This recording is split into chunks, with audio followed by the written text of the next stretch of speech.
रहबर तालीम स्कीम के तहत असातिज़ा की तकर्री की गई।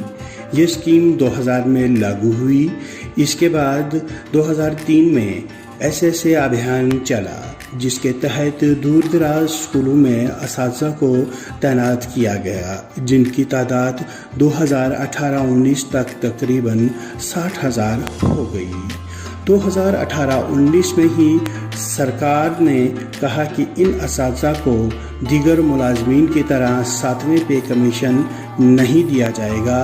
इसके बाद जम्मू व कश्मीर टीचर्स फोरम, जिसके रियासती चेयरमैन फारूक तांतरे और ज़िला पुंछ के सदर हामिद नवाज़ हैं, ने रियासत गिर एहतजाज शुरू कर दिया, जो कि मांग पूरी होने तक मुसलसल चलता गया। इस एहतजाज के दौरान बाकी अजला की तरह पुंछ में भी भूख हड़ताल, स्कूल तालाबंद, कलम छोड़ हड़ताल, दिन रात धरना, स्कूल पर काले झंडे लहराना वगैरह नवाज की सदारत में मुसलसल जारी रहा और बिलाखिर गवर्नर सत्यपाल मलिक ने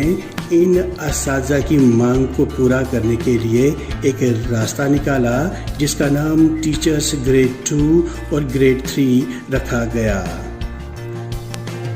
इस ज़ुमरे में आने के बाद इन असातिज़ा को 7वें पे कमीशन की इमारत दी जा रही हैं। इसी सिलसिले के मुतालिक आज हमने बात की रहबर तालीम टीचर्स फोरम पुंछ के ज़िला सदर हामिद नवाज से। नवाज साहब, सबसे पहले तो आप ग्रेड 2 और ग्रेड 3 की वजाहत करें, जिससे हमारे नाजरीन ये समझ सकें कि ये मामला है क्या। जी जलील भाई, सबसे पहले मैं आपको ये तो बताना चाहूँगा कि ग्रेड 2 और ग्रेड 3 जो इस वक्त टीचर्स को बाइफरकेट करके अलग अलग कैटेगरीज में रखा गया है, इसके सिलसिले में दरअसल जब हमारे रहबर तालीम असातिज़ा इसके रहबर तालीम स्कीम के तहत असातिज़ा को 2003 में SSA आने के बाद तैनाती इनकी हुई, तकर्री हुई, तो उसके बाद ये सिलसिला चलता गया यहाँ तक कि एक वक्त आया कि स्टेट जो सरकार हमारी है, उस टाइम हमारी जो PDP सरकार थी, उन्होंने 7th पे कमीशन इन असातिज़ा को देने से इनकार किया था। तो फिर जद्दोजहद हमारी रही, असातिज़ा हमारी जो रहबर तालीम असातिज़ा फोरम है, रियासत की एहतजाज हुए, जो मुसलसल ऐसे एहतजाज हुए जिनमें से भूख हड़तालें हुई, योम सियाह मनाए गए, स्कूलों के ऊपर काले बैनर और काले झंडे लहराए गए, इसी के एहतजाज में कि हमें बाकी मुलाजमीन की तरह 7th पे कमीशन क्यों नहीं दिया जा रहा है। तो उस वक्त ये बात सामने आई कि जो आप असातिज़ा SSA के तहत लगे हुए हैं, ये अभी स्टेट ने आपको अभी तक ऑन नहीं किया हुआ है। आप स्टेट के मुलाजिम नहीं हैं, बल्कि आप एक स्कीम के तहत सेंटर के मुलाजिम हैं, और जो सेंटर की तरफ से हमें आपको देने के लिए मराहत दी जाती है, जो सैलरी दी जाती है, वही हम आपको दे रहे हैं। नवाज साहब, मैं आपको रोकना चाहूंगा, क्योंकि मैं ये जानना चाहता हूं कि क्या आज की तारीख में रहबर तालीम स्कीम के तहत नए असातिज़ा की तैनाती हो रही है? जी नहीं, आज जो इसके बाद जब ये सिलसिला चला ना ग्रेड 2 और ग्रेड 3 का, तो उसी वक्त सरकार ने एक ऑर्डर निकाला था कि आज के बाद कोई भी रहबर तालीम टीचर जो है वो अपॉइंट नहीं किया जाएगा। जी ठीक है। नवाज साहब, एक तवील जदोजहद रही आपकी पे कमीशन के मुतालिक, इसमें आप क्या समझते हैं कि आप कितने कामयाब हुए, क्योंकि आप प्रताप पार्क श्रीनगर, सेक्रेटरीट घेराव जम्मू जैसे हालात तक पहुंच चुके थे।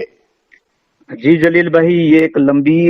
जंग रही, एक तवील जद्दोजहद रही, जिसका नतीजा आज ये है कि जिन असातिज़ा को 15-15 महीने 16 महीने सैलरी के लिए इंतजार करना पड़ता था, उन्हीं असातिज़ा को इसी जद्दोजहद की वजह से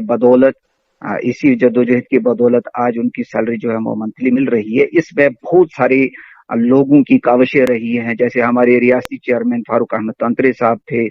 हमारे senior vice chairman Bhupinder Singh, general secretary Jahangir Alam Khan और भी हमारे टॉप जो स्टेट एग्जीक्यूटिव रहे हैं, मैं अपने पुंछ की बात करूंगा। यहाँ पर हमारे साथ जो है चीफ कोऑर्डिनेटर खलील खान साहब, मीडिया एनालिस्ट MM पठान साहब, प्रोविंशियल वाइस प्रेसिडेंट निशात तंत्रे साहब भी रहे हमारे साथ, और इसके बाद जोनल प्रेसिडेंट्स हमारे थे कलीम खान, जहूर कुरैशी, शकील नाजकी, अफजल चौहान, शौकत चौहान, उसके बाद जमील खान, और खास करके हमारे जो डिस्ट्रिक्ट के मेन एग्जीक्यूटिव रहे हैं उनमें से मैं चंद नाम लेना जो है वो जरूरी समझता हूँ, जैसे और हमारे साथ ये मिगदाद अली मीर, असलम चौहान, उसके बाद हमारे खास करके district vice president Inamul Rahman और इसहाक खयाल साहब, इस तरह के बहुत सारे किरदार रहे जिन्होंने दिन और रात लगाकर अपने घर बार को छोड़कर इस जद्दोजहद में अपना वक्त दिया और माली ताउन भी किया, जिसकी वजह से आज हमारे असातिज़ा घर बैठकर मंथली जो है वो सैलरी ले रहे हैं। प्रिंसिपल सेक्रेटरी ऑफ एजुकेशन जनाब डॉक्टर असगर सामून साहब आजकल ट्विटर पर बहुत एक्टिव हैं और जी। आप भी मुसलसल उनको पुंछ में असातिज़ा को आ रही परेशानियों से आगाह कर रहे हैं, जैसा कि हम रोज आपको नोट करते हैं। आप जी। इस चैनल की वसातत से क्या चाहते हैं कि क्या पैगाम उन तक पहुंचाना चाहते हैं? जी जलील भाई, मैं आपके इस चैनल की वसातत से उन तक अपने रहबर तालीम असातिज़ा जो हमारे पुंछ के हैं उनकी तरफ से यही मैसेज पहुंचाना चाहूँगा कि सर जितना भी जल्दी हो सके, क्योंकि आपकी क़यादत में जो डिपार्टमेंट इस वक्त चल रहा है बहुत स्मूथली चल रहा है और रोज़ अफ़ज़ों इसमें नए नए कारनामे हमें देखने को मिल रहे हैं और करने को भी मिल रहे हैं, और ऑनलाइन क्लासेस हम उनकी ही की गाइडलाइन, उन्हीं की डायरेक्शन के मुताबिक और डायरेक्टर ऑफ एजुकेशन जम्मू की डायरेक्शन के मुताबिक जो है ऑनलाइन क्लासेस में भी कामयाब हो रहे हैं और हुए भी हैं। उन तक ये मैसेज मेरा रहेगा कि जितना भी जल्दी हो सके प्लीज, जब तक वो इस डिपार्टमेंट में है हमें उनसे पूरी उम्मीद है, ये वाबस्ता हम उम्मीद किए हुए हैं कि वो जल्द अज जल्द जितनी भी वैकेंट पोस्टें हुई हैं उन पोस्टों पर हमारे ग्रेड 2 और ग्रेड 3 के टीचर्स को जो है वो शिफ्ट करें, ताकि वो कम से कम चैन की सांस जो है वो ले सकेंगे। नवाज साहब, टॉप वायरल और हालात हाज़िर से जुड़ने के लिए आपका बहुत बहुत शुक्रिया। जी शुक्रिया जलील भाई।